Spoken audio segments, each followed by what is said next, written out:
Maguire right back into the fold. So that raised a couple of red flags for me. Because one, the leaks were airtight when Amram was there. And then two, I just didn't think the lineup had any type of bite that we needed. But I don't know. I think when the game unfolded, that's when everything changed. At what point did you say this was not going to be a typical Derby day? Asking me or Ed? Yeah, yeah. Uh, Anybody. when I saw the defensive structure, like when it took me maybe about 15 to 20 minutes in, and I'm like, oh man, there's no gaps. There are Yeah. like, if that's how we're gonna play it, okay, as long as we can get one on the counter. My whole thing was, even on the stream on the watch along, I was saying like there are two kinds of counters. One that I don't like is when Bruno tries to launch it 40 yards in the air above the back line into like the narrowest spots for one runner. And then there's the counters where it's four of our guys running at their, and the ball stays on the ground. I like that. Yeah. I like that a lot. I'm not such a big fan of the 40-yard Hail Mary pass, if you will. Yeah, And I woke. Go ahead. Go ahead. Sorry. No, you go ahead. Yeah, I woke up and the first thing I did is look at the lineup and I texted Shaunt. I said, "Fuck this." Make no mistake. There's one name on that lineup that Ed's looking for, and when he didn't see that, I mean, he wrote the game off. Was it Yeah. Sheshko? Who are you looking Yeah, for? Sheshko. Yeah, I'll be honest. That was the same feeling I had when I saw Sheshko not sitting. So the one thing I can say is like, the one thing I was very curious about was who was Carrick going to sacrifice, and I never thought that it would be, oh, which two players is he going to sacrifice? Because I thought it was going to be one. I didn't know it was going to say, oh, Sheshko and Cunha, because I'm going to play Dorgu as the winger, and I'm going to play what's his name, Luke Shaw as my left back. And I was like, okay, this is interesting, because he found a way to fit Ahmad with Mbumo, which I also thought, how's he going to do that? And then he got Menu in too. And yeah, at first I was like, this isn't going to work. Like, I don't see how this is going to work. Yeah. But Yeah. dude, what do you think now though, Ed? Like, would you be okay with that lineup again next week against Arsenal? Against Arsenal, yes. Okay. Especially because it's an away game, right? So I'd be totally okay with that, seeing how they played today. It's a lot easier to defend when you have two left backs and two right backs playing at the same time. Yep. And three midfielders. And then a guy just like running at their center backs.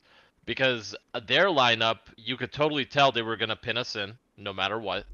Yeah. Right? When you're playing with Foden as one of the center mids, you're looking to just put as many bodies forward as possible. And I think Carrick got it right. Absolutely right. And one of the main things that stood out to me, their main threats weren't getting the ball in and around our box. They had to drop way deeper to pick up the ball where they can't hurt you from those positions, right? So it's like we forced them to play how they played today. We didn't let Foden get on the ball near the box. We didn't let Doku get on the ball near the box. It was always really wide and really deep. And I think that's what, I mean, you can't play every game like this, obviously, but I think when you go up against a quality side like that, even though their backline was terrible, like Sheshko would have had 3 goals in the first half, in my opinion, against that backline. I honestly can't. I don't think anybody who here are the can. names of the youths in the back line, Samix? I believe it was Makusa was one of them, a guy that I've never heard of in my life. And then they had obviously Kusanov, which And Ake was there. And Ake was Ake there. But played was Ake left playing back. left back? Yeah, he was playing left back. Yeah. Yeah, he was 10 years older than everybody else on the back line with him. Yes. Yeah. Yeah.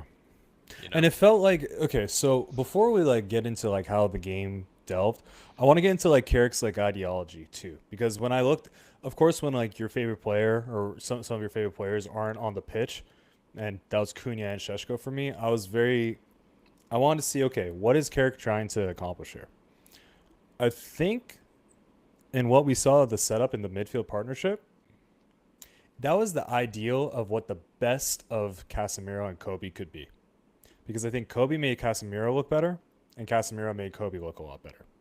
And in doing so, a lot of the issues that we had with progression, especially with regards to, we were seeing a lot of relief during the first 20 odd game weeks when Mount was in there because he was a really good connector, especially from a passing perspective. And in the double pivot into 3-4-2-1, we saw progression mainly from Bruno with his passing range and a little bit of carrying. But what I saw out of Kobe today, I think maybe what Amram had misprofiled with Kobe with some of the nonchalantness, with that calm during the chaotic energy, because Amram's system relied so much on structure, possession, and really routinized automatisms. Kobe is the player you want when you want to introduce calm to a chaotic game. And we saw that in so many instances. And especially when you have a dedicated midfielder next to him that is cleaning up for him, and what Casemiro did. I saw a lot of things out of that double pivot that made me very excited. And then you look at where you're putting Bruno as well, because some of the things we were talking about that we saw in the first half, we had what, 3 disallowed goals or 2 disallowed goals? The ball saw the back of the net twice. And every time that happened, Bruno was in, around, or at the defensive line of engagement. So the closer Bruno is to the box, that's just going to be his best position. And then on the flanks, like Ed mentioned, we had 2 wide midfielders, or 2, a right mid and a left mid, and we had 2 supporting fullbacks. Now, you could look at this in a defensive sense, and especially with the 33% possession, you could say something to the effect of, we were trying to nullify Semenyo. We wanted to ensure that we didn't get destroyed by the likes of Foden. Foden always turns up for these gains, and we were going to be low block. But what I saw was a lot of energy, tenacity, courage, and all those tenets that everyone in and around the club were talking about United DNA. I think we saw an actual representation of it. A little bit of it.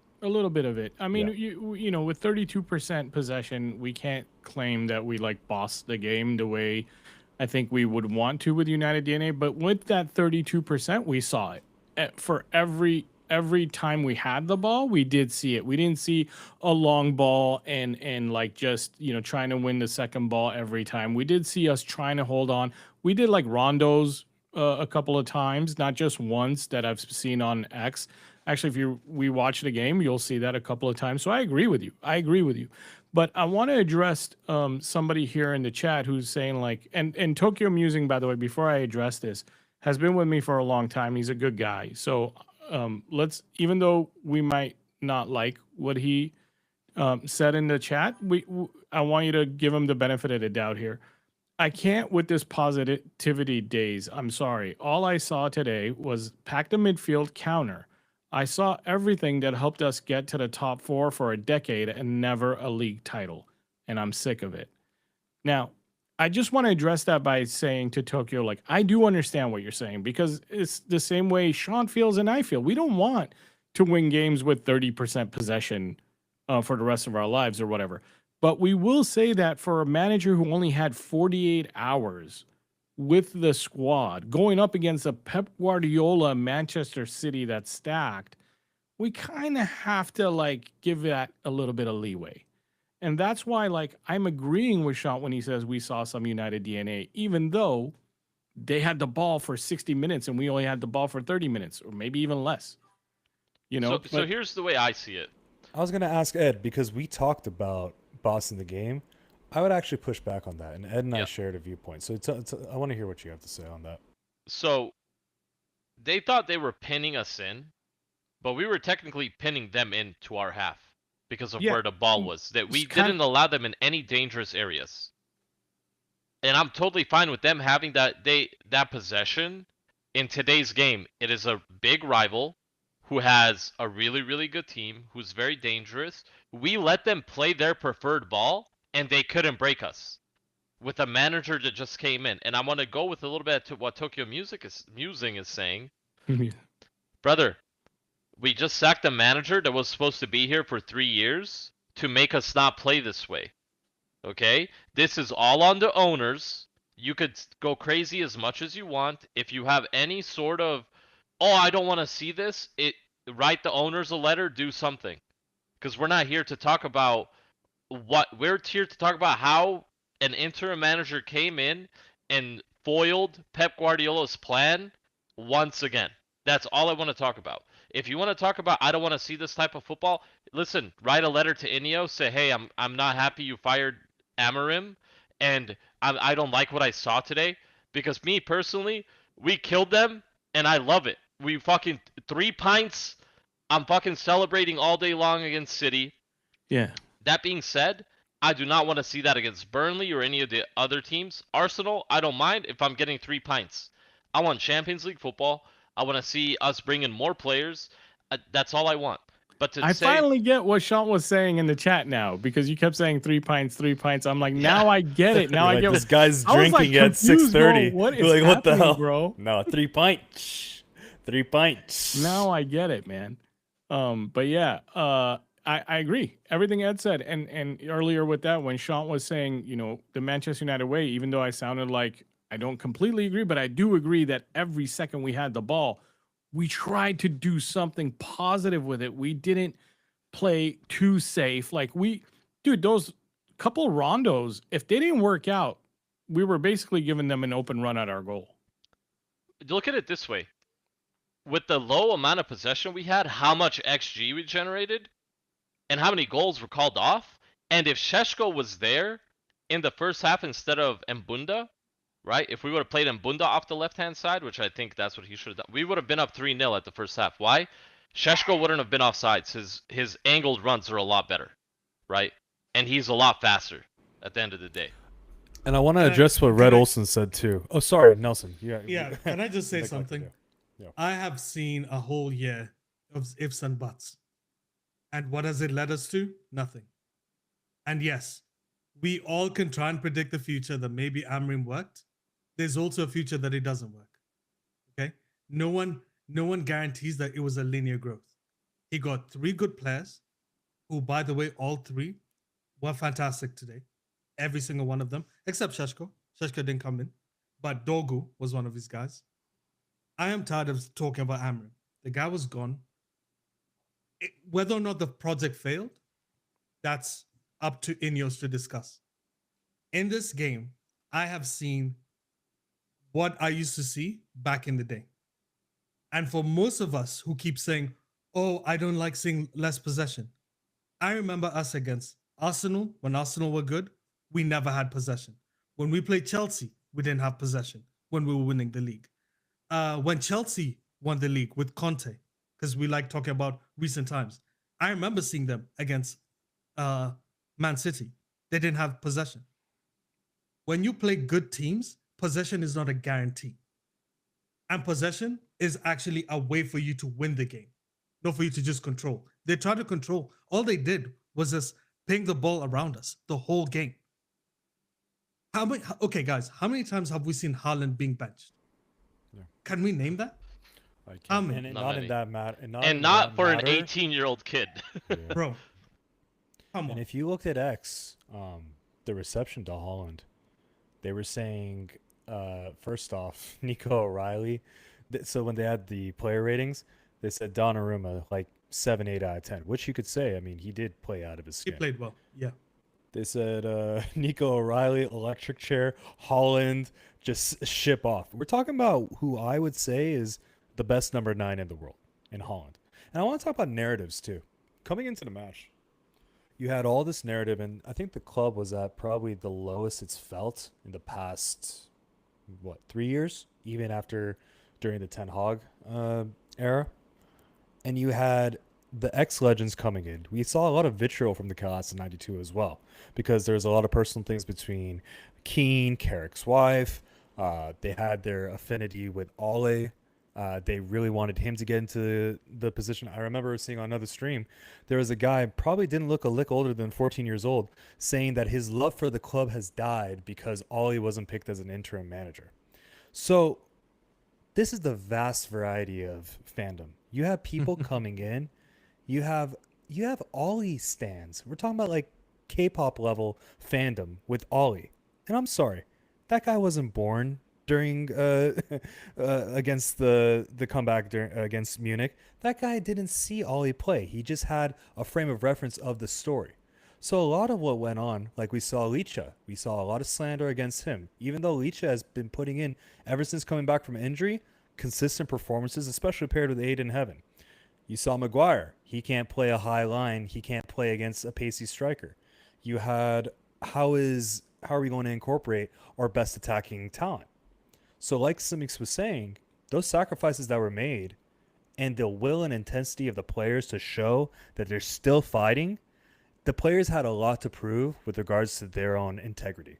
Because Amram and what it had said in the Athletic and all these different leaks, he went to Wilcox after the Everton game, said all these players need to go. He went to Wilcox and said, I need guarantees, I need assurances.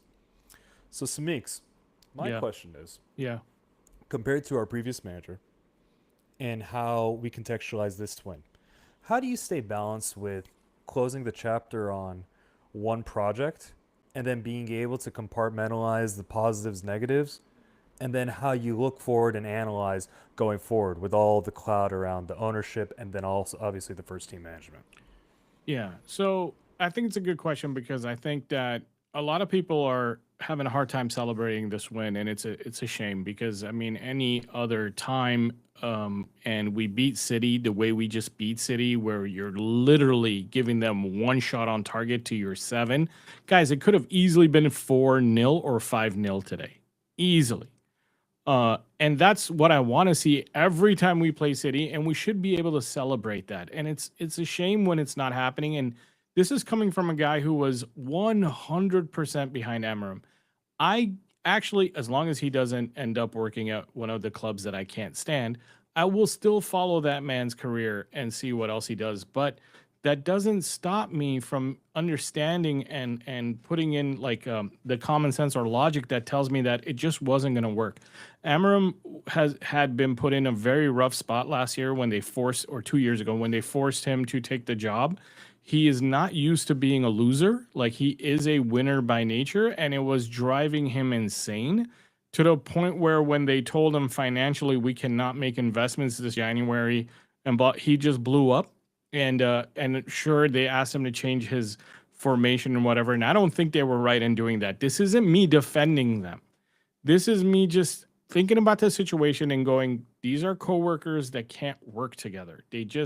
It came to a place where it just couldn't continue, and the ownership decided to stick with the manager and let go of the staffer, if you kind of know what I mean, if I'm talking in corporate terms, in American corporate terms. And that is what usually happens in corporations. It's not the manager that loses a job when an employee and a manager butt heads. It's usually the employee does, right? Like the guy lower on the totem pole. But don't get me wrong, the manager is now being watched. If Wilcox makes another mistake or two, he's gone. I have no doubt about that. Like, that's the way you run a corporation. But the first thing you do is you stand by Wilcox and you let go of the manager, because also it wasn't Wilcox that went out in public and kind of aired his laundry. It was Ruben that did it. So, like, again, I love Ruben. I really do. Like, anybody who knows my channel should know that. If you doubt that, then you're crazy. I put in so much work in studying his style, what he wants to do, and I actually back it and I believe in it, but he needed the squad to do it. And we weren't going to have the squad to do it until we brought in probably 2 more summers, guys. And he probably foresaw that. He probably foresaw, if these guys are going to keep doing what they do with me, I'm not going to need 1 more summer. I'm going to need 2 more, because they're not going to buy anything in January for me. So I'm going to need 2 more major transfer windows to get the 8 players that I need, because I think he knew he needed 8 more. And he just went, I'd rather leave. And so he stirred up some stuff and knew that he knew he was going to get sacked. Come on. We knew he was going to get sacked. Like, and he's smarter than us. Like, he knows more about the insides of what's going on in there. So we have to move on. We have to move on. And that's where I'm with it. But also, we won against City. Like, it's kind of like saying, hey, we got dumped or whatever, and it's heartbreaking, but there's a cute girl smiling at us. Like, are we gonna keep our eyes down and head down, and we're not even gonna go talk to girls anymore? Is that what it is? Like, I gotta move on, man. So what do you think coming out of this game are things to look forward to? Like, what's in the analogy, who's the cute girl looking like? Is it the fact that we attacked in a certain way that was different? did it take? I mean, we had what 7 shots and I think we something like 3 point whatever xg. That's another thing I want to address. I think all the xg merchants, they went and that was one stick that the people that were defending the last manager would say, well, look at all this underlying xg that's being created, but you also needed somewhere around 20, 25 shots.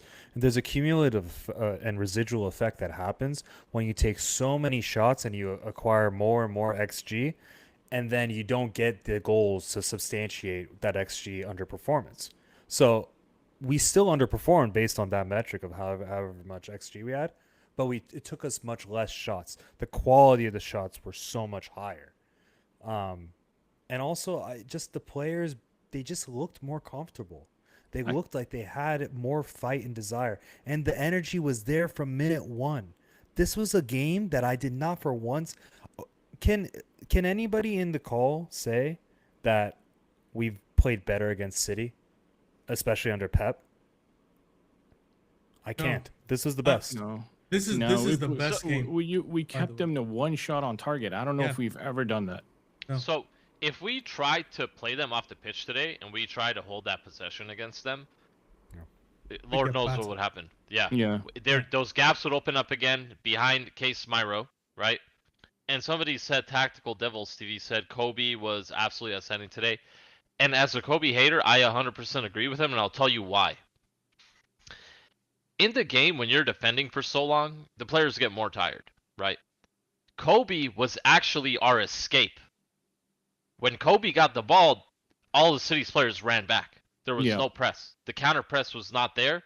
Just like when he skipped past the Semenyo on that one, that gives our players... Minute 42, guys. Watch that. Correct. If you want to see poetry in motion, watch exactly how Kobe brought calm to that chaos. Unbelievable skill. And I don't know the instructions that were given to Kobe. Obviously, I wasn't in the dressing room, but I guarantee you, whatever was told to him, he did 100% what he was asked to do.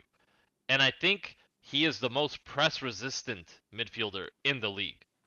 Like, it's crazy how good he is in those press situations. He makes the right decision a lot of the times. If he could just get that right decision making, like in control to go forward, right, with the ball, even though you don't have to always go forward, right? Especially if you're winning. I think that's what, if he works on that, he's going to be outstanding for us. But a lot of people are overlooking how much that means when there is a player that could give you that breather of defending, right? Even if it's a minute or two. I 100% agree. And I've been very critical of Kobe. And Kobe, it was actually nice watching him play today. Like, I was happy for him for doing so well. And it was good from his end. And I will say something just to rewind a little bit to what me and Shaunt were talking about. You know, the second goal was a Ruben Amorim goal. The second goal was Cunha driving all the way to the end line, making a cutback cross, with Dorgu making a diagonal run in front of his defender. What boggled my mind when I was thinking about it after I got off the watch along is, why the hell weren't we doing that when the guy who wanted that done was here? Can I offer a hypothesis? Yeah, go for as it. It relates to progression with Kobe and Cunha. Yeah. I think because of the rigidity that the previous system was under, you didn't see a lot of horizontal overlap. In fact, some of the times that we did get players like Cunha operating from the left 10, then going over to the right 10 and the right wing back, like that Spurs goal that went on Mbumo's head, he was integral all across the final third because he excels in that free area. We've seen it at Atleti. We've seen it at Wolves. He's a guy that needs room to operate. So even though it was a Amorim goal, the route by which he took the byline was not an Amorim style. And I think what we're seeing with Carrick is he's forcing the players to play simpler. He's forcing them to play the angles that are much more just inherently open. And people conflate that with it not being as refined as a 3-4-2-1 or it being easier to play simpler. It's actually not. It's as difficult, if not harder, because people can see exactly what you're going to do. But here's the kicker. The players had the effort to show their quality. In the 3-4-2-1, when he had Kobe, he was forced to emulate more of Bruno's progression, and that's what he was competing for as well. They were forcing him to really expand upon that passing type of progression. Whereas we've seen him as a connector, we've seen him as somebody that's able to fend off any type of press, and now he'd been enabled to demonstrate that intelligence. So part of it is a misprofiling of the previous manager, having all that effort and all that legwork in industry and saying he doesn't have the engine. Well, no, you have to also enable your players to highlight the best versions of themselves so they can apply themselves more. And that's the human element that I think people are failing to understand. Because I had my stars push their way out of the club. You had Cristiano, you had Yep. Rooney, you had Yep. all these guys that I would say I would die on the pitch for this club. But they've all had spats. They've all fallen out with managers, and they've done it in very ceremonious ways. So we need to be able to be have a little bit more humility and understanding. This is a young kid. He's gonna make mistakes, and maybe he's gonna regret some of the decisions he makes. Maybe he doesn't. But as long as he's contracted to United, and if I see more performances like this, I'll allow it. Yeah. That's all I'm saying. Yeah, Jarvis, good comment, man. You got us talking about Kobe. Thanks for coming by, Jarvis. Jarvis, by the way, has his own YouTube channel called Tactical Devils. If you guys haven't checked it out, go and check it out. Nelson, I haven't heard from you, and albeit I think you as probably the most pessimistic on this panel. So I'm really Pessimistic? curious. A I'm- little I'm- bit with I'm the Ruben most when Ruben optimistic was on here. this channel. Oh, When now Ruben you was are. here- No, yeah, when Ruben was here, I just didn't understand what we were doing. Okay. Not from a tactical perspective, but Okay. from an understanding that this project wasn't going to go anywhere without So proper backing. I never knew you before Ruben. You know what I mean? So Okay. You So get I'll what tell I'm you- saying? So, So let me give you Yeah. my favorite coach who was here, and he was the only one who got us like proper silverware after Ferguson. It was Jose. I was pissed when Jose left because I was like, this is the only guy who we've seen come to this league playing a system that is easily replicated and can win. okay. He was the only one. That's fair. And all the other guys, LVGs was too complicated. Amarim's, clearly from our players, too complicated. It Yeah. required a lot of people who came in and fit his system. So for me, my thing is what Ed said earlier. I just don't rate our board. I don't think our board is competent enough. And if you're going to bring in someone who's like an extreme specialist, you need a competent board. That's why I wasn't backing Amarim. That's the first thing. This game, because I'm focusing on this game, boys. Because we've been arguing. Ed and I, we were in separate Discord for like 4 hours, arguing with other people who were complaining about this game. And Why we're would you like, spend your Saturday doing I that? can't, brother, I couldn't walk away. After a win, why would you After a do win, that? I'm Oh. like, why are we arguing about us doing well? Let me. City have lost 5 times. Okay. Every game they've lost, boys, there was freak goals from the other team. Aston Villa had literally 4 shots, 1 goal. Spurs, 2 goals, 4 shots or 5 shots. Our entire playstyle was meant to focus on the weaknesses, and it worked. So whether or not we assess the game from a tactical perspective, whether it's simple or complicated, whatever, this is one of the things I wanted from Amarim more than anything. I saw it in the Newcastle game when he adapted, put Dogu up front, and we went, holy crap, Dogu's actually decent as a winger. We hadn't seen that before. And then we see in this game again, Dogu has been our best player in the last 4 or 5 games. Sheshko is our second best player. He didn't even touch the field. Can you imagine if Sheshko came on? I agree with that. He would have definitely scored a goal, minimum 1 in this game. So it might come off as pessimistic. I'm actually more excited on the Arsenal game, more excited about the Fulham game. Because prior to this game, I was shitting bricks. I assumed we were going to struggle. Now I'm No, happy. that's fair. That's fair. Yeah. I see it now. Like, but and you were, to be completely fair, you were right, because if you're saying I didn't like Ruben's system because I knew they weren't going to back him and give him what he needs, obviously you were right, because they didn't give him what he needs, or at least they were going to give him what he needs over a period of 3 or 4 years, Yeah. and he wasn't willing to wait that long. We'll find out. But something I want to talk to Ed about is, where does this leave Sheshko, bro? What do you mean? Well, Like, you don't think he gets don't you into think games? it's obvious? Like, he didn't even bring him in at all. Do you think he didn't bring him at all because we were not behind? Like, do you think if we were behind or 0-0, he would have brought him in? Yes. And he only 100%. didn't bring him in because he was more worried about closing the game out? Or do you think that maybe Carrick just doesn't fancy crossing the ball in for a big guy to head? So I think one of the biggest reasons he didn't come in is because we were up 2-0. Because at that point, let's just say we were only up 1-0, because obviously he wasn't in the game plan today to do what we were doing. But he pulled out our striker who was Mbumo and put in Cunha, is what I'm trying to get at. Like, before the second goal. Correct. And Cunha is really good at getting away from people with the ball and wasting time. Better than Sheshko. Is he not? So at game management level, if you're up 1-0 and you have to defend set pieces, which they didn't have a lot of, and they didn't have a lot of corners, if they're piling on the pressure and there's corners and set pieces, you bring on Sheshko. 6'5", helps you in that aspect. They didn't need his offensive productivity today. I think if we didn't score by the 70th, Sheshko would have got on. Yeah. The pitch. I'm with you, by the way. Yeah. So, to me, I'm not worried about Sheshko. Sheshko's quality. They know he's quality. We won the game. He's my favorite player, but we won the game. That's more important to me than seeing anything else.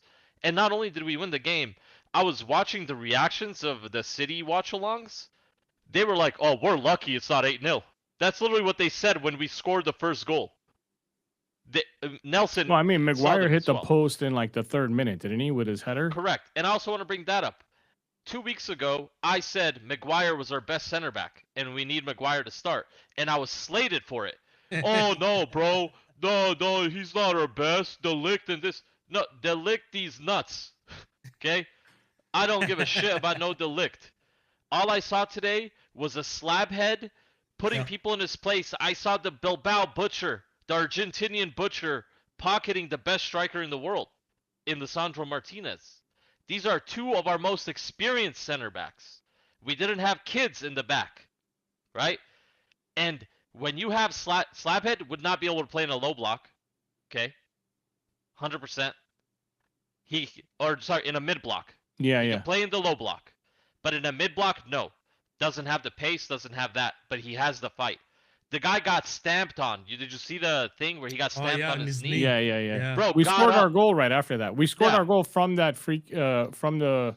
You're talking about the one where him and Holland tangled up, right? Yes. Yeah, exactly. Yeah, we scored our goal from that free kick. We had Dalot put in a dangerous challenge, was probably a red on. Nah, not even a yellow. Fuck it. Get fucked.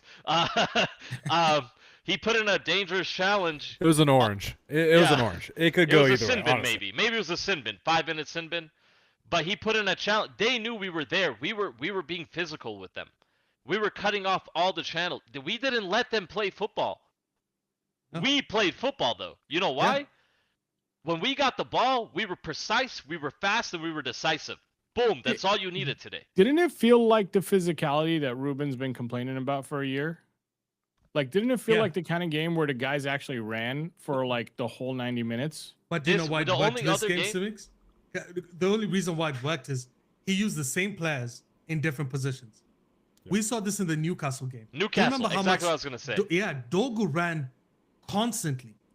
Do you know what? The funny thing is, I think Amram did give Carrick the blueprint and how to beat teams that play in a mid block or in a high press, right? Like, it's clearly put Dogu up top and then utilize him because he moves deeper.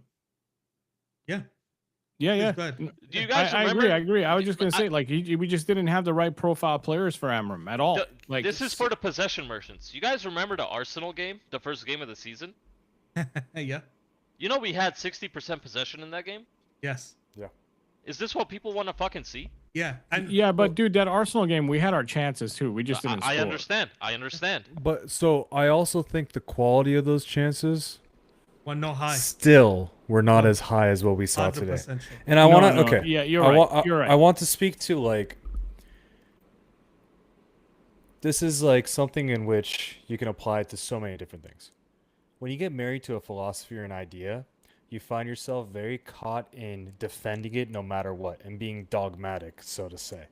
Whereas if you just look at descriptively what we saw in front of us, I could have said that was a 4-4-2.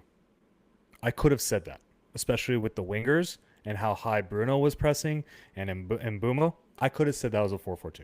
It was a 4-4-2 in our press for sure. That's what I'm saying.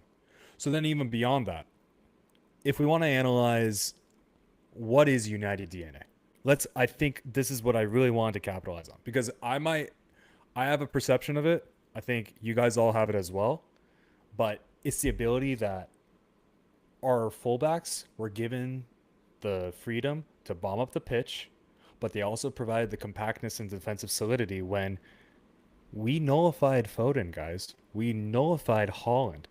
Licha completely manhandled him. We saw what Buddy and Skull said, that Holland was going to pick Licha up. This was one of those games that Licha can frame and put it in his... He could have it playing on a TV. This was Licha's best ever game in a United kit, in my opinion. And he's scored, he's done the Liverpool, he's done everything. But then being able to have the defensive solidity, it could have even been considered a 6 at the back, 6-2-2, whatever. It's still, they were able to cut passing lanes. They were able to absorb that pressure. And then when they hit on that attack, it felt like Nani, Rooney, Tevez, Ronaldo. That's what we felt. That's why we have this optimism, because, okay, when you guys associate it with Ollie ball, you guys forget that some of those attack and transition, beyond being individual brilliance, that is how we've played in the past. Yes. Now, the difference is you can't play that against every team. And I'm chalking up my optimism to the idea that when Carrick left Ollie's coaching staff, there was a marked difference in the way they set up tactically. 100%. And in the championship, he wasn't sacked because he wasn't good enough. He lost all of his best players. He lost Morgan Rogers, the guy who's right now converting shots with a .01 XG. He lost the talisman of the Borough squad. And once they fell out of the the playoff spots, they were coerced into making a decision. A lot of Borough fans did not want to get rid of Carrick, but they just said, okay, it was an unfortunate reality. So seeing our fullbacks bomb reminded me of Gary Neville going in and whipping across. Evra just going in, showing that tenacity, that energy. I saw Luke Shaw bust a gut. And we've all been saying Luke Shaw doesn't have the legs to be a left wing back. No, he doesn't. But as a left back on a game like this, where you got to get the foot stuck in and demand more and praise your players for doing well, berate them for not. This is like something that, like that rapid transition and forward passing, we missed that. Because what we saw in the Amram system was there was a lot of directiveness and then interplay between the 10 and the wingbacks, and then trying to get that cutback. We saw that passing and switching. When did we see switching from flanks? Our passing ability was phenomenal today. Phenomenal. Some of those Bruno passes were just scandalous. Nobody should be able to pull that off. But we saw that today. So those are things that you have to really say, I'm excited to see what's to come. Now, we could get trounced and drubbed. I get it, by Arsenal. But at the same point, let's be optimistic, guys. This isn't toxic positivity. This is seeing what's laid out in front of us and understanding what happened in the past didn't work for a reason. No, toxic positivity would be if we lost 3-0 today and you're still saying nice things. Yes, exactly. Yeah. Listen, you can't be... It can never be considered toxic positivity when you're in 5th fucking place. And you beat your rival. Yeah. And you beat your rival. How is that ever toxic positivity? Nelson, people's biggest thing, well, how are we going to beat the weaker teams? Well, let's figure it out when we get there. Let's not... I agree with you guys, and I see the frustration, but let's not discount the fact that most of us have gotten our heart broken against the weaker teams before. So, we understand where they're coming from. Let's not discount their concerns when it comes to that. What I don't like to see isn't so much that. I don't like to see the ones that Ed are telling you that we didn't play well today. That I don't Oh, like to see That's because just then gaslighting. yeah, Somebody that's like told me Kobe did nothing today. And I was like, "What?" He literally said, "Oh, Kobe didn't do anything. He didn't move the ball forward." Kobe's the one that gave us the most periods of relaxation, brother. Your players are not robots. They can't run up and down. This is not FIFA. They don't have 99 stamina. I'm They not. can't run up and down the pitch the whole time. I'm sorry. There is a guy that's 20 years old that can take the ball in your half and he can hold the ball for as long as he wants because nobody will be able to take it off him. Plain and simple. Yeah, For, that's hey, I'm not the Fodri, biggest Kobe fan, and I will tell you, if he plays like that for like 3 more games, I'm gonna be a big Kobe he fan. has it in him. Listen, we played against a Ballon d'Or player today on the pitch. The best striker in the world was subbed off in the 80th minute, and an attacking midfielder that's 18 years old was put on in place of him. Guys, Pep said Can you GG guys- at the can you guys check 80th minute. check your pockets? I think Rodri might be hiding in there. Where was we he? have Sean making jokes Shaylin again. just came in with a super chat. Shaylin says, "I am fully prepared to go back to Vibes FC until Karaki." Until Karaki? I don't think he meant to write that. Come on, United, let's go. Shaylin, thank you so much, man. brother. Let us know when you're going live. I'm pretty sure you go live in about 15, 20 minutes, and we'll send everyone there, man. Let us know in the chat. Cheers, brother. And Ayuin, I see you in the chat. Good to see you as well. Hope you enjoyed this Oh, performance. IUN must be real happy right Dude, now. Oh, he's happy. Listen, I want this team to perform well, and I want us to all come together because there's factors that are out of our control. Who owns us? Who is in charge of who's on the pitch? The only thing that we can support are the players and not being toxic and saying things that didn't happen just because we feel emotionally attached to something else. Because I'll tell you, I was depressed for a day. Simix was depressed the day before. Ed was despondent. Nelson was like, yeah, I don't like how they did this. I understand it, whatever. We all have our gripes with how this shit went down. But brothers, we just drubbed City in our own gaff. Yeah. Yeah. Like, come Yeah. on. We held a clean sheet against a team that has scored 45 fucking goals this season Bro, in the league. let's even go further. When was the last time we played well against City? I'll wait. Oh, dude, don't like. But you that's know the my one. point. you know the one where Yeah, like Licha, that's, wasn't it have to be Licha, honest. Licha to Ahmad? Do you remember Yeah. that one? Licha Yeah, I to remember Ahmad. that one. Ahmad But did we scores. play well? Yeah. That's the thing. Yeah, but did we play well 90 minutes? We didn't play like this. No. No. I mean, so if holding playing them to one simpler- shot on target is such a big deal. Bro. I don't even Yes. know if any other team has held them to one shot on target this year. Thank So you, even Steve. if you tell me like City's not good this year or City's off it, has anyone else held them to only one shot on target this season? I don't know. I don't know, but I doubt it. No, they haven't. They haven't.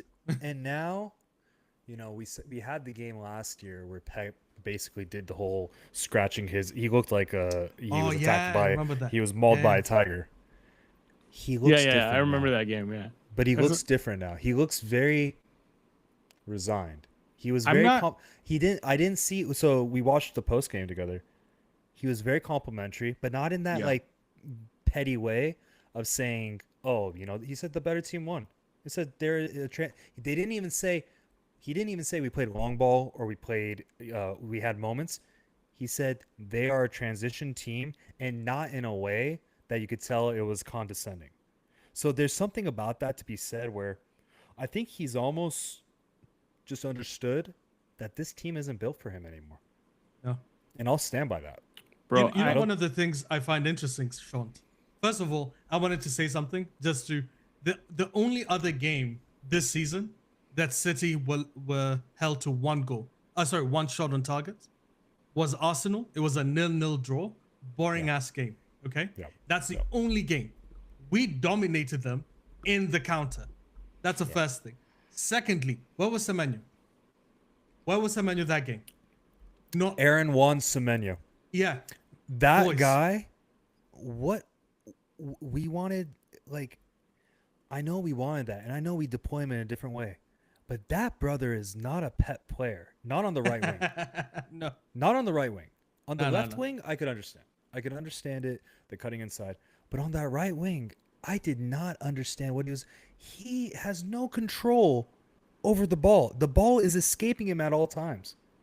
And Cherokee says, "I'm still mad about that last game, brother. You were still in Lyon eating a Three kebab. times. Yeah. Yeah. To Brother, remind him. he got in one of the rondos. He got nutmegged by fat Luke Shaw, Let's and he go. stopped running after the ball. He just My stopped, goat right there. stood still. So I don't want to hear nothing about that. Also, I'm going to talk about domination in football. Yeah. We didn't only dominate them on the counter, we dominated them in our own half. Right. Yep. Our players pocketed their players in every single instance. I invited you to my house for a chess match. I let you start with the white pieces, and I made you look like a fool. Yep. Plain and simple, that's it. I don't care about the possession stat. I don't give a fuck about nothing else. I give What a was shit that one about what quote? my players did to their players. There's that quote, Ed. It said, possession is like having a girl you meet at the dance floor. You take her out, you get her drinks, you enjoy a nice dinner, you're having fun, everything. You go away for 2 seconds, you realize she's out there making out with another guy, and then she comes right back to you. So by possession means you dominated possession, but you didn't score. Yeah. You didn't get score, the buddy. result. You Yep. didn't get the result. So we have to, one shot, that can't be understated. One shot with this much quality on the pitch. Even Samix, I love the video you did last time comparing just squad cost of the 08 squad to this. Yeah. 2 squad costs of just this city team, it still dwarfs us. Oh, I have that somewhere because I was gonna do that video too. Did you There you guys go. There we see go. when Luke Shaw jumped over somebody's back to win a header and front flipped? Yes. Yes. Yes. Like, I that's lost what I'm my talking mind. about. Effort. Me too. Yep. I'm talking about Yep. effort. Yep. I don't want to hear any possession stat is just that, a stat. Yep. The only Yes. time possession stat mattered is when you had Xavi, Iniesta, and Busquets in the midfield. It's the only time the possession stat ever gave you goals with caliber of those types of calibers of players. In the modern game, the possession stat does not mean shit. We saw a Liverpool today draw 1-1 to Burnley while having 70% possession. We've seen a lot of these teams that cannot create with possession. Why? So- It's hard. Listen, Semix, it's very hard to win a beautiful game of football these days, given the physical condition of all the players. That's if you're not actually winning a good beautifully- point, Ed. If That's you're not a winning really good beautifully, point. if you're not winning beautifully, you're winning ugly, right? No, because we won beautifully today. We were incisive, we were decisive, and we were ruthless. And that is how you win a game against a side that is better for you, player for player, and you make it look beautiful. Can I also say, like, beauty is in the eye of the beholder? Like, what you may consider beautiful football might not be what I consider beautiful football. You know what I mean? Like, and to create beautiful football that I think is beautiful football, which is like old school Barcelona type, or total football, Johan Cruyff, even old school Arsenal, even AC Milan of the old days. You have to create it from the academy on up, from like 5 years old. You're not gonna. It's gonna be really hard to just recruit it because you're gonna be paying out of your pants. You know who to scored get the it. best team goal, probably in the Premier League history, was Arsenal. And you know who scored that goal? Jack Wilshere. In that one play they did where they were all passing the ball. They all touched- You don't see everyone that touched the anymore. Oh my god, Exactly. I see it so And visually. it was fast, yeah. I'll tell you what, And Arsenal I'll has give some of them the that. most beautiful goals in history. You got the Bergkamp flip, you have all And they that didn't stuff. win shit. And But they those didn't are- win. Those are shit. individual though. I'm talking about a team goal. That one team Oh, yeah, goal for where they team were goal, tiki-takaing. Yeah. Listen, Yeah. tiki-taka doesn't mean possession, guys. No. All No. possession means is that you have players coming shorter and you're outnumbering the other team and you're able to hold the ball. No, Tiki-taka is playing fast as shit. exactly. One In touch triangles, in triangles that form into the next triangle. I like, want to also, Samix, at halftime, even though it was 0-0, and even though the game was still tense, the fans gave a standing ovation to our players. That is confirmation that what they saw on the pitch was more of what they wanted to see all throughout this 14-month tenure that they only saw scarcely and in certain transitional plays. So we need to be really, really specific when we do say there's actually something quantifiable with this United DNA. And once we start defining that, and once we start giving it something less of a Brexit term, then we can attribute beauty to it, because that is what gave us all of our youth, all of our the glory and all the fandoms and commercialization that we have today, and to just throw it away and just kind of say, oh, all these ex pundits are bitter. Everything is this. Oh, you know what? We have people that are so smart in charge of football and whatnot. Will trust in this. No, sometimes you can when you crack an egg and you see there's no yolk in it, or you don't wait to make the omelet anymore. You just say, you know what? This is fucked. This is fucked, and that's okay. But you just accept it, move forward, crack another egg, and that's the whole manager merry-go-round. And by the way, real quick before I forget, the squad values. Before Semenyo and Guehi, Man City 1.3 billion in squad value. Manchester United 720 million. So those numbers up. You're gonna have to bump our numbers up. It's the same thing that Nelson is going at me for in Football Manager right now because I'm top of the league with West Ham. Is the squad value? Yeah. He's like, how are you spending so much money? Well, guess what, baby? I want to win. You have to spend money to win. But only one of us have taken Wolves to an FA Cup final and beaten the mighty Liverpool to do it. Pick up the FM discussions. But, yeah, sorry, we'll drop it off. Can we talk about like what Ed said about tiki taka? Because I've been seeing this over and over and over again. Because Pep has been called the tiki taka guy, even though tiki taka has been like. Tiki-taka has existed since like the 40s, by the way. Yeah. It's not like a new thing that we just figured out. People have been playing one-touch passing for years, making triangles for years. It's just that with Xavi, Iniesta, and Busquets, we'd never seen something like that in the modern age. We'd never seen it before. And we were like, what the hell's going on? But guess what? No one's really replicated that specific style of tiki-taka. Sarri did it. If anyone wants to know why Chelsea got Sarri, Sarri used to do tiki-taka, but us FM nerds, vertical tiki-taka. That's what he used to call it. Sarrismo is what it was called. Brother, that stuff was insane. He went to Chelsea, tried to implement it there, didn't work. Why? Players were different. Player profiles were different. Like, this whole idea that there's only one beautiful way of playing football, we need to adapt, man. We need to evolve. So that even if we get another coach, because we will get another coach, we need to adjust to that guy and see what that guy says. I think we're scarred on the project and system managers because I think if you get someone from a different league, you have a lot more leeway to get the specific profiles that could then be translated to the international competitions like the Champions League and the Europa Leagues because you've had the repetition of beating lesser quality opponents, less physical, less technically brilliant. So you've drilled in those automatisms to the point where your action sequence is it's asymmetrical to what the simple plays are. You swing the ball much. It's the speed of thought, like you mentioned on the Three Devils a month back.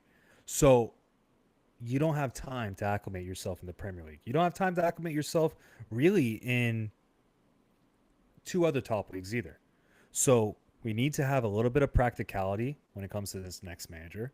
And I'm not here to say Carrick doesn't have the chops to be the manager, because I do think there is a reality that if he does overperform and if we see variance in the way that the team has set up, I wouldn't be against it. I truly would not be against it. Can we go around the panel here? I want to hear more. Like, as everybody, let's say Shaunt, what Shaunt just predicted, let's say Carrick wins 75% of the games. Or let's make it fair. Let's say he wins or draws 75 to 80% of his remaining games this season.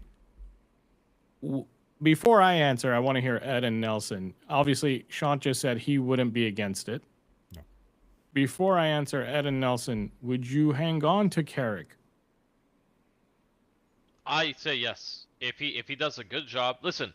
What's a good job? Let forget the 75-80%. Top five. Okay. If he gets us top five without even us spending $1 in January, 100%. By the way, 75% win is third. I'm just like that's what I was. I was shooting more than top five. So this is what I don't get with Ineos. Because I think he should finish top five. But anyway. So with Ineos, they set KPIs for these managers, but KPIs that give you nothing in return as a manager. With Ole, he said They said, we want you to get a Champions League. Well, what do I get if I get you Champions League? You don't get nothing. What do you You want? don't get You're an nothing. interim. Yeah. So you're setting KPIs. That is a terribly run club from the Yeah, top no. down. Well, we knew that. In my company, if I'm setting KPIs for people and they're You get performing them, rewards. I reward them. Yeah. I give them money. I give them whatever the hell. I don't even want to talk about that. But if he does well, He I doesn't give them guarantee you money. they still won't keep him. Yeah. They won't keep him. You know why?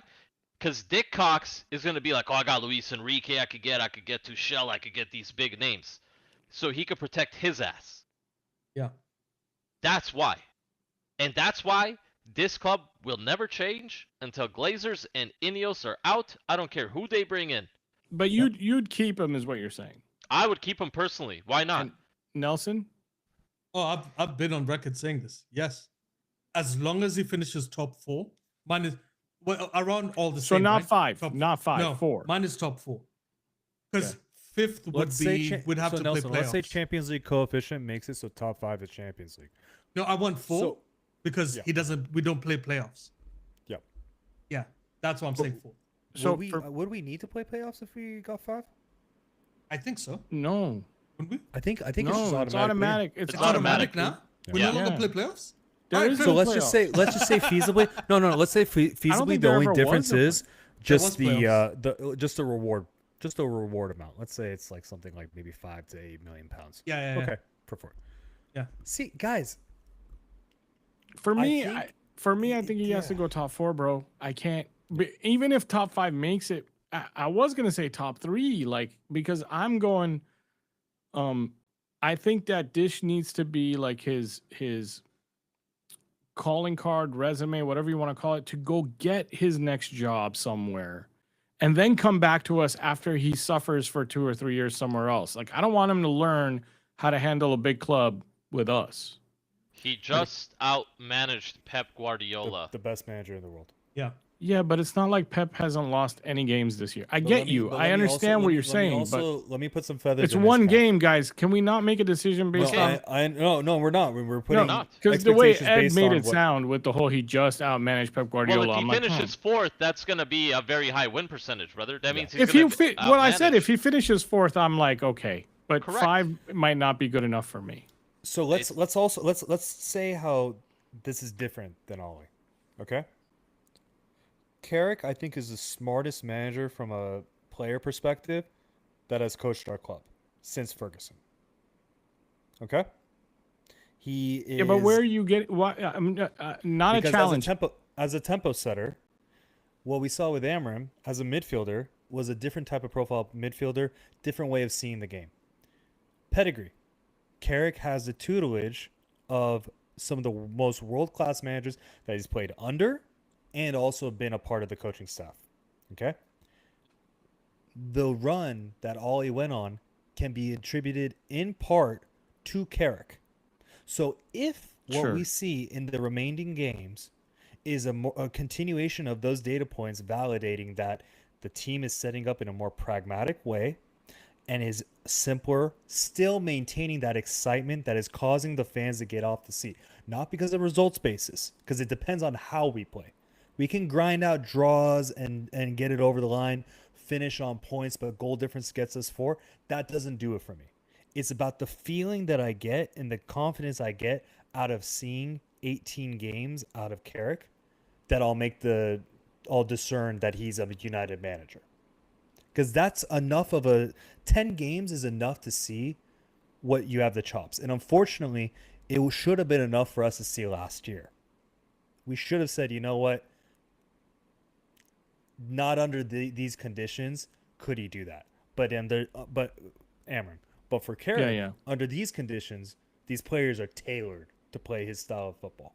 Well, these players So- are better than what he had to work with at Middlesbrough. So I mean, like, Exactly. And for a guy that brought him from 15th to 4th in one season, he knows what it's like to pick up the pieces and overperform.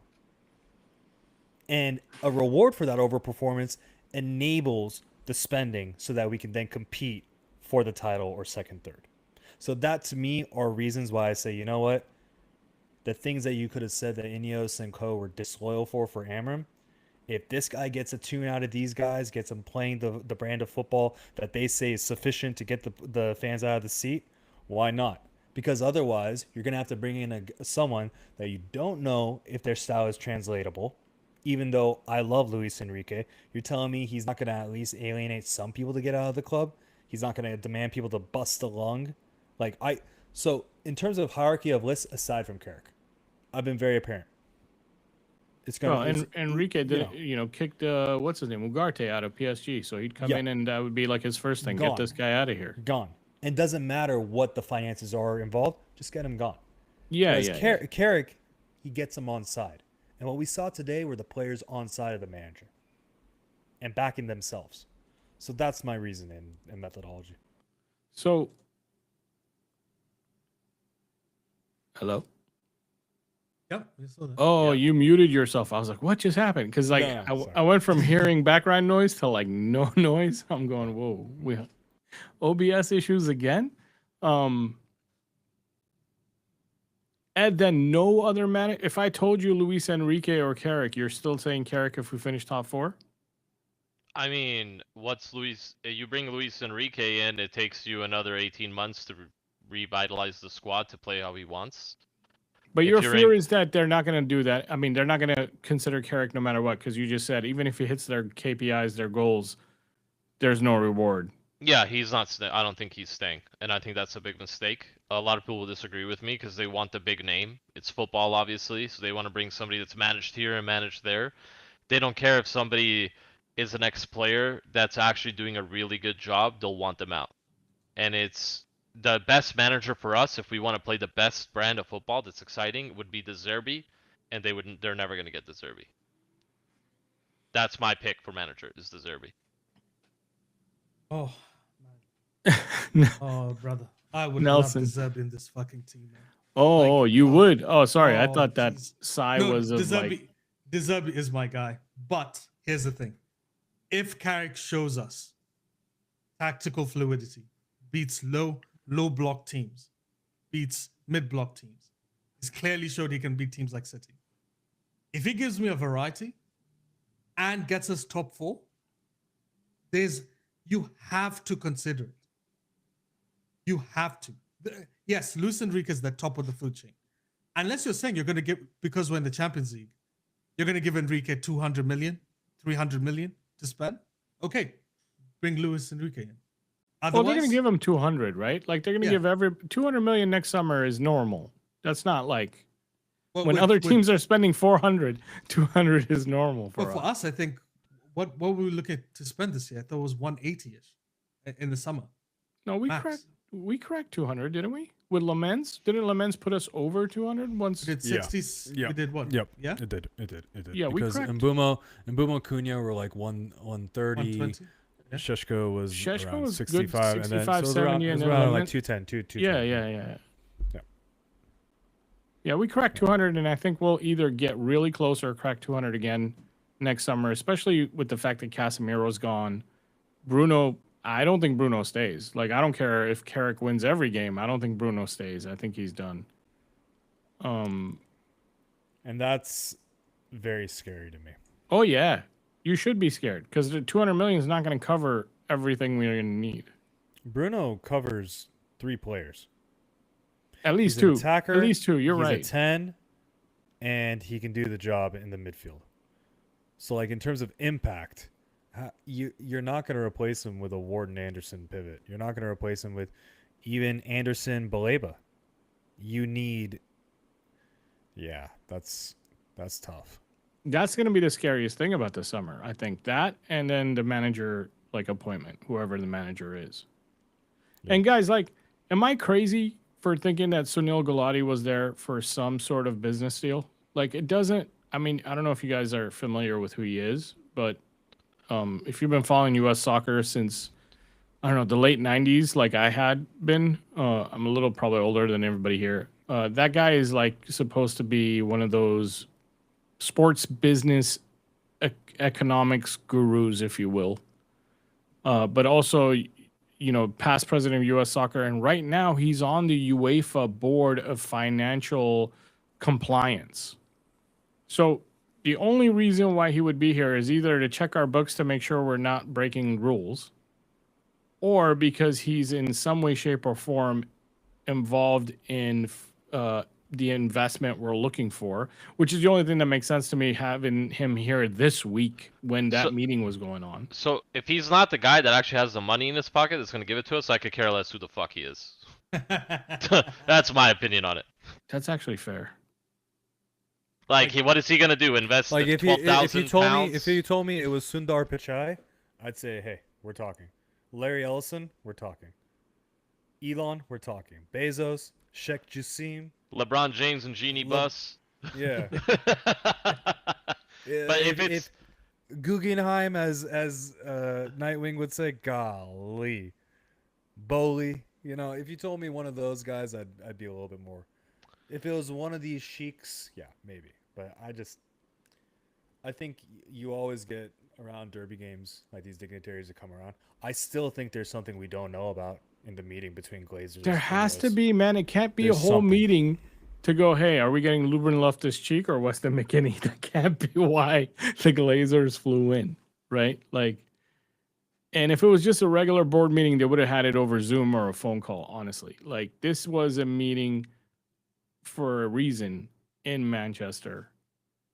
There has to be something cooking, something brewing that I kind of hope gets pushed over. Here's how bad I feel about our owners. I feel like something like this affects how the team performs a year from now, 2 years from now. Because I stated, I do think that economic, let's say profitability, excellence, whatever word you want to put after that, is going to directly relate to how much they pour back into the team. And I think, go ahead. With the aging legs, we need a minimum of 4 to 5 transfer windows right now to be able to contest for the league, in my opinion. No, how many transfer windows do we need to for sure lock down a top 4 spot for the, for sure lock down? Well, to lock down one or two. 1.5 years. Yeah. But to win the league, you need like 4 or 5. Wait, so to guarantee the guys who, 2 years. You guys who are saying 2, you're thinking 6 to 8 players? Is that why we're saying wait. Let me just clarify. Is the question top 4? Guaranteed top 4? Guaranteed, though, where you're better than Chelsea and you're just behind Arsenal and City. You're better than Chelsea. You're better than Villa. Am I crazy to say 1? One or two. I think we could do it in depending 1. on who you get. Yeah, but then Bruno leaves. Then you have to consider Bruno's Okay, so leaving. then, Yeah. Extra transfer. 2 then. Yeah. Thanks, Ed. That's actually a good point. Yeah, you got to consider Bruno leaving. And you never replace Bruno like for like, because there's no such thing. No. You need 2 players to do that job. No. You need 3 to better yourself in 3 different positions to get the output of what Bruno is to the club. Not just as a player, but as a captain. What about, going into Carrick as interim, then going into the next manager? Who are the winners and losers based on how we were playing in this last system versus how you see ourselves going forward and potentially growing? Such a good question. I can't see us going back to some sort of like wing back situation. No. I think we to a specialist system. No. Yeah, way. I think we have to stick with the 4-3-3. So 4-2-3-1. losers would be system managers. None of them are getting touched by United. You need somebody with more of a. Why are we? But what does that mean, Sean? Doesn't a system like you could have a 4-3-3 system manager like Inzaghi? So we saw Amarim. People that are so rigid in one type of play style. Exactly. So no Xabi Alonso, no Inzaghi. No Inzaghi. I would even say I would go as far as saying no Tuchel. But no, Tuchel played 4-3-3, 4-2-3-1, played 3-4-3. The guy's adaptable, bro. Yeah. He plays 3-4-3 for England because, well, I really don't want Tuchel. Maybe that's what it is. Like I just don't. I'm with you. By the way, I think Tuchel is, in terms of watching football, would be the worst one. Yeah, man. But it's too pragmatic. That's why I call him a Tuchelaban. Sure. Yeah, you have the actual basis for the crimes he's committed against your club. I think another loser, it's going to be Bruno. Bruno's going to be a loser out of this. I think in his eyes, I think he's a hero, and I love the hell out of him. But he's not going to be here to see the glory days. So But he's so you're calling him a loser because Ruben didn't work out. like Because loser. Carrick, I don't no, think is going to make him play worse. Like he's going to. no, he's not going to play worse, but he's not going to They have a won't future keep at the him. club. Yeah, he We won't won't force keep him him. to stay. You Yeah. just can't. And I think he's at a point where it's just time to move on. It's just time. I don't want him to, but it's just time. He's so let down personally. Yeah. I just think there's so much that this hierarchy would have to do to then convince him, turn him back on side and say, yeah, no, our window is this next 12 months. So he's going to be a loser out of this, that he's had to waste another year of his prime playing out of his skin for a bunch of, hobnockets. And then the last loser. Oh, sorry. Go ahead. He gave his best years and didn't win a Champions League. A player that rightfully deserves one in his own right. Yep. He didn't If win he's a at- league. If he's at a team like City, he gets the Ballon d'Or. Yeah. I think he still goes for it, man. I really think he's going to end up Bayern Munich or Barcelona or Real Madrid, I think somewhere like history's that. going to look so kindly on him. So kindly. Think Or so? maybe Napoli, right? He might end up at Napoli like everybody else. No, he's bigger than Napoli. Much Oh, bigger than I think so too. But he He did might say be in the going to past that he Bayern. likes living in Italy Might be because going he's to been Bayern. there. Like he used to live in Italy, I right? think it's Bayern. Bayern. Bayern. It'd be great if he went to Bayern. Like he'd And then definitely who win else- something. Who else in or around the club do you think would be a loser out of this? I think Flux that we're in. Kobe's in a really weird flux where Yeah. if you get someone like a Luis Enrique, I think Kobe actually struggles because Luis Enrique likes runners. I don't know if you ever see how much like Jean Gomez, I don't know Jean Neves, Joao Neves. and Vitinha and all those guys move. They're constantly moving. Could he evolve Kobe to play that way? Probably. But Luis Enrique is a very clear guy. If he notices you're not good enough, he moves on very quickly. It could be a wake up call for him, right? It could be like, okay, this is the second manager who's told me this kind of stuff. So maybe I do need to change something. But if we have De Zerbi, Kobe's a real winner. Because he I was going to loves say, he loves Kobe's Kobe. that flux between loser Yeah. and winner. exactly. I'll tell you another winner, Dorgu. That Yeah, guy will Dorgu have wins. a position. Yeah. He will be on the pitch. If United ever get back to competing for the league, it's going to be Dorgu in that starting 11. And I will say that, and I will maintain that. Bro, Dorgu just bench Cunha for a left wing spot. Like that to me was one thing that see, something we got to say about Carrick is the changes he made. He didn't make a mistake. No. And in 48 hours, he decided to bench a natural winger for a left back / left wing back / right winger, whatever you want to They call him. performed so well. You got 2 Sheshko stands. If you want to say we're player FC, we would be Sheshko. And he got us on side. So that's what happens when you manage well, guys. No matter what, you can have your likes or how you think the team should play. But if the result says W, if you play well, I can't argue with that. Don't give me a reason to argue what I think could be better.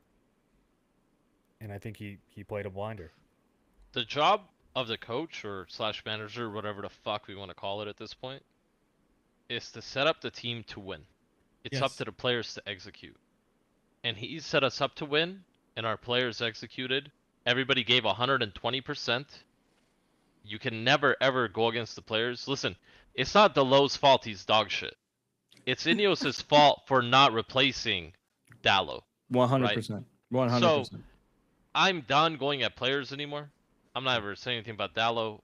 I know, listen, he's not my preferred player, right? But I'm always going to be going at this ownership and the board until they get it right. When I see that they're actually serious about competing with City, with Arsenal, with Liverpool, with the other big Chelsea, with all the big boys, then I'll say, hey, listen, I'm going to back off. Until then, I'm out. Glazer's out. Ineos out. And fuck Arsenal as well. Volleyball club. Hate them. Win or lose, they're always losers Yep. to me. They Yep. play ugly. I never want to Yep. watch them. Today's game against Nottingham Forest was so fucking boring. Oh I my can't believe God. they're Abysmal. lucky they're first. Arteta, fraud, Teta, whatever you want to call him. fuck that club. I'm out. Cringe. Yep. Yeah, man.